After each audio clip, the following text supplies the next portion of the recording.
Hello everyone. जब polity पढ़ने बैठते हैं तो बहुत सारे क्वेश्चंस दिमाग में आते हैं। उन्हीं में से एक क्वेश्चन आता है जब प्रियम्बल वाले पार्ट पर आते हैं कि क्या प्रियम्बल कॉन्स्टिट्यूशन का हिस्सा माना गया है या नहीं, कि प्रियम्बल कॉन्स्टिट्यूशन के सबसे लास्ट में ऐड हुआ था। प्रियम्बल जवाहरलाल नेहरू जी के ऑब्जेक्टिव रेजोल्यूशंस पर बेस्ड था। प्रियम्बल को ये देखा जाता है कि कॉन्स्टिट्यूशन में क्या लिखा है, the essence of the constitution, the soul of the constitution, वो प्रियम्बल है। बट क्या प्रियम्बल कॉन्स्टिट्यूशन का हिस्सा है या नहीं, ये एक बहुत बड़ा सवाल है। अलग अलग समय पर सुप्रीम कोर्ट ने अपने अलग अलग जजमेंट से इस क्वेश्चन का आंसर किया है।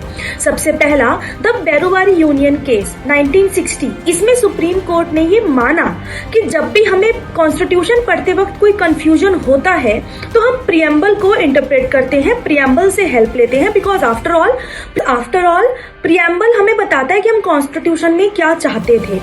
ये इतना इंपॉर्टेंट सिग्निफिकेंस प्रियम्बल का समझते हुए भी सुप्रीम कोर्ट ने 1960 में मना कर दिया था कि प्रियम्बल कॉन्स्टिट्यूशन का हिस्सा नहीं है। फिर Kesavananda Bharati case, the very important case, इस केस के बारे में कभी और बात करेंगे। 1973 में ये उठा। दोबारा सुप्रीम कोर्ट ने वही बात कही कि प्रियम्बल बहुत ज्यादा इंपॉर्टेंट है कॉन्स्टिट्यूशन के बहुत सारे पॉइंट्स को समझने के लिए, और अब सुप्रीम कोर्ट ने ये माना कि हाँ, कॉन्स्टिट्यूशन का प्रियम्बल हिस्सा है।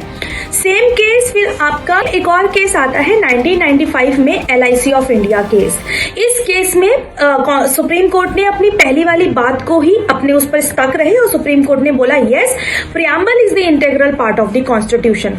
इसको एक और इंसिडेंट इस चीज पर मोहर लगाता है कि प्रियम्बल कॉन्स्टिट्यूशन का आंतरिक हिस्सा है।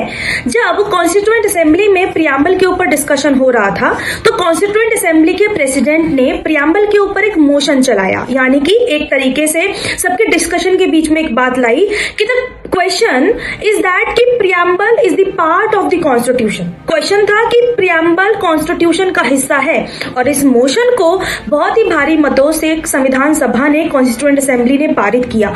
तो इस चीज से भी मोहर लगाई जाती है कि खुद संविधान लिखने वाली संविधान सभा ने प्रियम्बल को संविधान का हिस्सा माना है।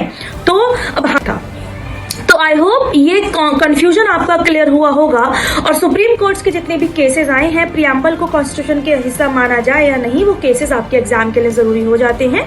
इसी तरीके की जानकारी के लिए जुड़े रहिएगा चैनल के साथ। Thank you for being here.